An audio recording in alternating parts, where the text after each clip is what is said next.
రాష్ట్రంలో కాంగ్రెస్ పార్టీ అధికారంలోకి వచ్చి ఈ రోజుతో 100 రోజులు నిండుతా ఉంది.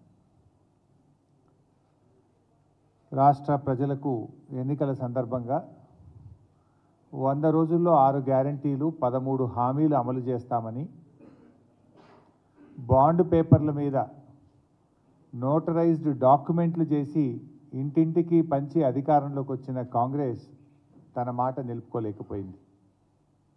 రాష్ట్ర ప్రజల్ని దారుణంగా మోసం చేసింది. 100 రోజుల పాలన 3 విచారణలు 6 వేధింపులు అన్నట్టుగా సాగింది. ప్రమాణ స్వీకారం చేసే ముహూర్తం మాత్రం ముఖ్యమంత్రి గారు 2 రోజులు ముందుకు జరుపుకున్నారు.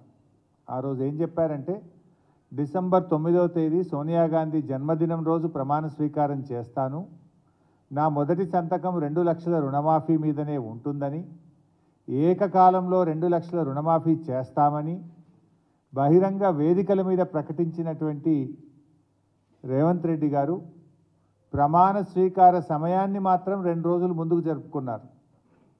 హామీలు అమలు చేయమంటే మాత్రం అది వెనక్కు జరుపుతూ ఉన్నారు. కుర్చీనెక్కడంలో గద్దెనెక్కడంలో మాత్రం 2 రోజులు ముందుకు జరుపుకున్నారు. ప్రజలకిచ్చిన హామీలు అమలు చేయమంటే మాత్రం దాటవేస్తున్నారు. వారు అనేక విషయాలు చెప్పారు. గ్యారంటీలకు మొదటి క్యాబినెట్లోనే చట్టబద్ధత చేస్తామని చెప్పి మాట తప్పింది కాంగ్రెస్ పార్టీ. ప్రతిరోజు ముఖ్యమంత్రి గారి కార్యాలయంలో ప్రజా దర్బార్ అన్నారు, చేయించారు. పూటకో మాటతో ప్రజల్ని మభ్యపెడుతున్నారు. ప్రగతి భవన్ను కూలుస్తాం, నాలెడ్జ్ సెంటర్ను ఏర్పాటు చేస్తామన్నారు, విలాసవంతమైన సౌకర్యాలు అన్నారు. కానీ ఈరోజు చూస్తే ఉప ముఖ్యమంత్రి గారే అందులో ఉంటున్నారు. అసెంబ్లీను సందర్శించిన ముఖ్యమంత్రి గారు అసెంబ్లీ స్వరూపాన్నే మార్చేస్తాం 3 నెలల్లో అన్నారు. తట్టెడు మట్టి కూడా తవ్విన పరిస్థితి లేదు. రైతు భరోసా ఇస్తున్నామని అంతర్జాతీయ వేదికలపై గొప్పలు చెప్పుకున్నారు. రైతు బంధునే ఇలా మొదలుపెట్టి 100 రోజులైనా పాతది కూడా ఈ రోజుకు పూర్తి చేయలేకపోయినారు. పాలనలోకి రాగానే రైతు రుణమాఫీ అన్నారు, దానిపైన అతి గతి లేదు, ఒక్క అడుగు కూడా ముందుకు పడ్డ పరిస్థితి లేదు. ఆసరా పెన్షన్లు పెంచుతామన్నారు, ఉన్న పెన్షన్లే సరిగా ఇవ్వడం లేదు.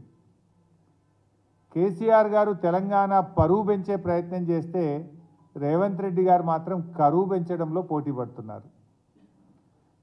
దేశమంతా కరువు ఉందనే చేతగాని మాటలు చెప్తూ రైతుల నోట్లో మట్టి కొడతా ఉన్నారు.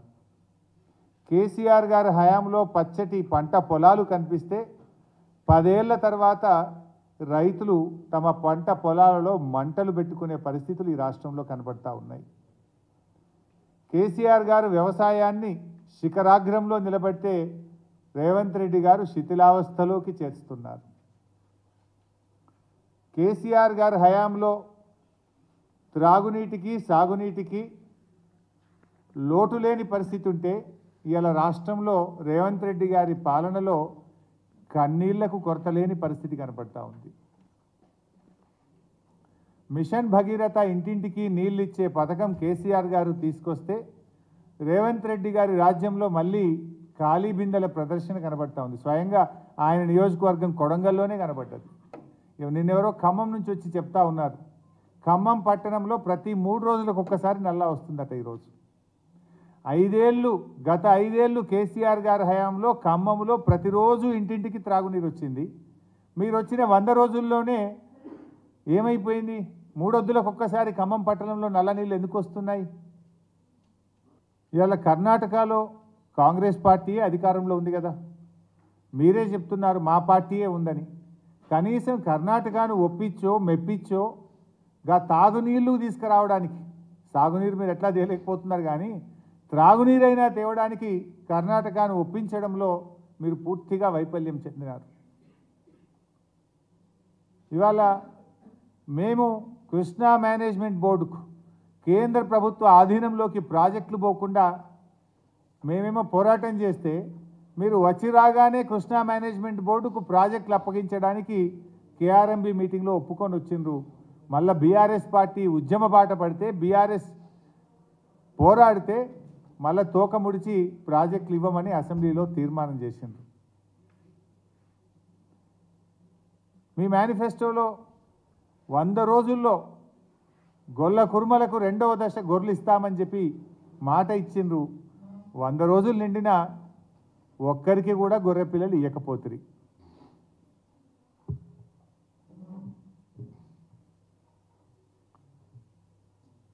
ఆ రకంగా ఇలా వాళ్ళు కేసీఆర్ గారు ఈ రాష్ట్రంలో పేదలకు ఏం చేయాలని ఎన్నో కార్యక్రమాలు ఆలోచించారు. గర్భిణీ స్త్రీలకు ఏం చేయాలి అని అలా ఎన్నెన్నో కార్యక్రమాలు, అంటే కొత్త కొత్త కిట్లు అందించారు. కేసీఆర్ గారు కొత్తగా ఆలోచించి కిట్ల పథకాలు ప్రవేశపెడితే రేవంత్ రెడ్డి గారు తెలంగాణను తిట్లతో కలుషితం చేస్తూ ఉన్నారు. తిట్లలో పోటీ పడుతున్నాయి. కేసీఆర్ గారు కిట్లలో పోటీ పడితే రేవంత్ రెడ్డి గారు తిట్లలో పోటీ పడుతున్నారు. 100 రోజులకోసారి 100 రోజుల్లో ముఖ్యంగా మీరు ఏదైనా సాధించిందంటే 10 సార్లు ఢిల్లీకి అయితే పోయించారు. అంటే ప్రతి 10 రోజులకు ఒక్కసారి ఢిల్లీకి పోయి తెలంగాణ ఆత్మగౌరవాన్ని తాకట్టు పెట్టారు. రైతు బంధు పడలేదని ఎవరైనా రైతులు అడిగితే ఒక మంత్రి గారు చెప్పుతో కొట్టమంటాడు. ఇది 100 రోజుల్లో కాంగ్రెస్ పార్టీ ఘనత. రైతు బంధు పడలేదంటే చెప్పుతో కొట్టమంటాడు మంత్రి గారు. ఇది మీ పాలన తీరు. కేసీఆర్ గారి అనారోగ్యాన్ని కూడా రాజకీయం చేసి నీచమైన స్థాయిలో వ్యాఖ్యలు చేసే విధంగా ముఖ్యమంత్రి గారు మంత్రులు దిగజారినటువంటి పరిస్థితి రాష్ట్ర ప్రజలు గమనిస్తూ ఉన్నారు. పార్లమెంట్ ఎన్నికల్లో కాంగ్రెస్ బీజేపీలు కుమ్మక్కైన విషయం మొన్నటి బడేబాయి చోటేబాయి దాంతో రాష్ట్ర ప్రజలకు సంపూర్ణంగా అర్థమైపోయింది. ఎందుకంటే మొన్న ఈ 100 రోజుల్లో ముఖ్యమంత్రి గారు మాట్లాడినటువంటి తీరు, ఆయన వ్యవహార శైలితో ఈ బడేబాయి చోటేబాయి బంధం ఇవాళ రాష్ట్ర ప్రజలకు సంపూర్ణంగా అర్థమైంది. ఢిల్లీలో కాంగ్రెస్ బీజేపీలు బద్ధ విరోధులు, తెలంగాణలో మాత్రం వారిది బలమైనటువంటి బంధం కనబడతా ఉంది. ప్రతిపక్షంలో ఉండగా ఇదే రేవంత్ రెడ్డి గారు వలసల పైన ఓ పతివ్రతలాగా మాట్లాడినాడు. పార్టీ మారితే వాళ్ళను రాళ్లతో కొట్టమని మాట్లాడిండు.